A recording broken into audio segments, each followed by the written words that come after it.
고래를 잡는 방법은 새끼 고래에게 작살을 던져 고통스럽게 만드는 것입니다. 어미 고래는 새끼 고래의 고통 어린 소리를 듣고 그 곁을 떠나지 못하고 끝까지 남아있는데, 그러면 두 번째 작살이 어미 고래를 향하고 끝내 고래는 죽음을 맞이합니다.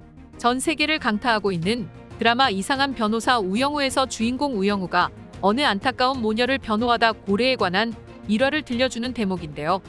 고래 사냥꾼들이 고래를 잡는 방법을 이야기하며 고래의 모성애에 대해 설명합니다. 자폐 스펙트럼 장애를 가진 천재 변호사 우영우가 극중 제일 좋아하는 것은 고래입니다. 때문에 우영우의 방안은 고래로 가득한데, 심지어 변호를 맡은 사건들의 실마리를 푸는 과정에서도 매번 고래가 등장하며 생각을 환기시킵니다. 깊은 바닷속에 서식하는 고래는 그 존재만으로도 지구 환경을 지키는데 아주 큰 도움을 주는데요. 고래는 한 번 숨을 쉴 때마다 엄청난 양의 이산화탄소를 몸속 지방과 단백질 사이에 차곡차곡 저장하는데, 고래 한 마리당 약 33톤의 이산화탄소를 흡수합니다. 나무 한 그루가 평생 흡수하는 이산화탄소의 양이 평균 21kg이라는 점을 감안하면 엄청난 겁니다.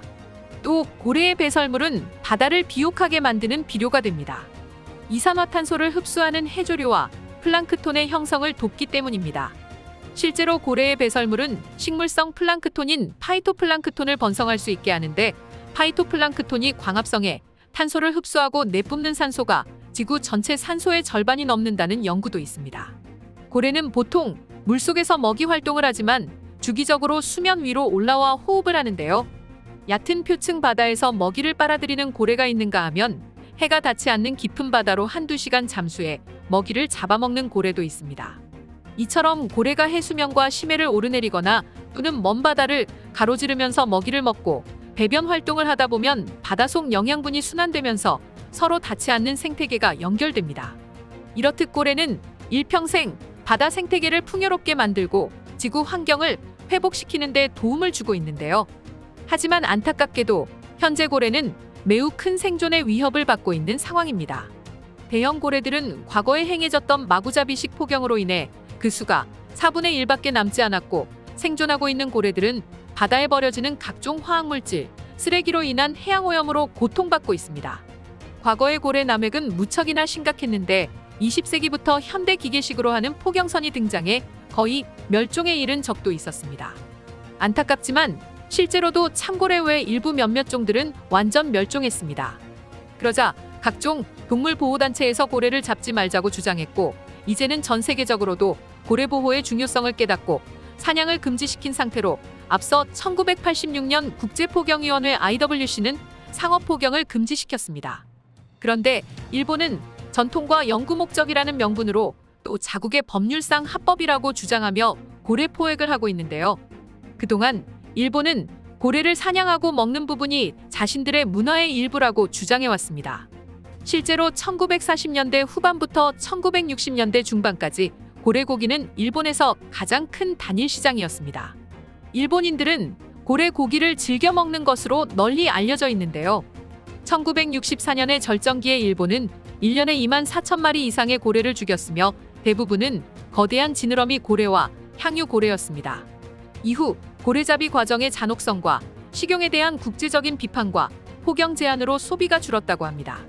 아사히 신문에 따르면 고래 고기는 일본에서 판매되는 모든 고기의 0.1%에 불과합니다. 하지만 여전히 일본에서 연간 5,000톤가량이 유통되는 것으로 알려졌는데요. 앞서 IWC가 상어포경을 전면 금지하기로 한 후 일본은 과학적 연구라는 명분을 앞세워 고래 포경을 멈추지 않았습니다. IWC가 연구, 조사용 포경은 허용했기 때문입니다. 실제로 일본은 지난 30년 동안 IWC 금지법에서 예외로 인정된 과학 프로그래마에 고래가 위험에 처한지 여부를 알아보기 위한 재고 수준을 조사 중이라고 하면서 매년 200에서 1200마리의 고래를 잡았습니다. 즉, 과학적 연구를 마친 후에는 고래 고기를 판매할 수 있음을 의미하며 동물보호단체들은 이 관행이 실제로 상어포경에 해당한다고 비판했었습니다. 뿐만 아니라 2014년 국제사법재판소는 일본이 남극 포경을 중단해야 한다고 판결하기도 했는데요. 당시 일본은 고래 사냥을 일시적으로 중단했다가 잠시 눈치를 보곤 이듬해 다시 재개했습니다. 오랫동안 일본은 대부분의 고래종이 멸종 위기에 놓여 있지 않다는 뚱딴지 같은 말을 반복하며 수백 마리의 고래를 처리할 수 있는 대규모의 배를 유지하고 있는데요. 그런데 일본은 거듭되는 국제사회의 따가운 눈총에도 불구하고 2019년 7월 상업적 목적의 포경을 31년 만에 재개했습니다. IWC를 탈퇴하면서 국제사회의 눈치를 보지 않고 마음 놓고 고래를 잡겠다고 한 겁니다. 즉, 일본은 마음만 먹으면 IWC가 보호하고 있는 종을 자유롭게 사냥할 수 있음을 의미합니다. 일본의 이런 발표는 반포경 단체들을 비롯한 국제사회의 비판을 불러일으켰는데요.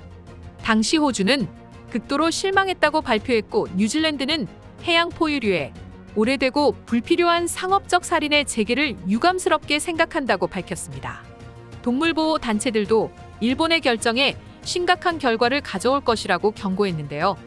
지금도 자행되고 있는 일본의 무분별한 고래 포획은 고래 멸종위기 문제를 더욱더 앞당길 것으로 보이며 궁극적으로는 바다 생태계에 많은 영향을 끼칠 것으로 예상됩니다.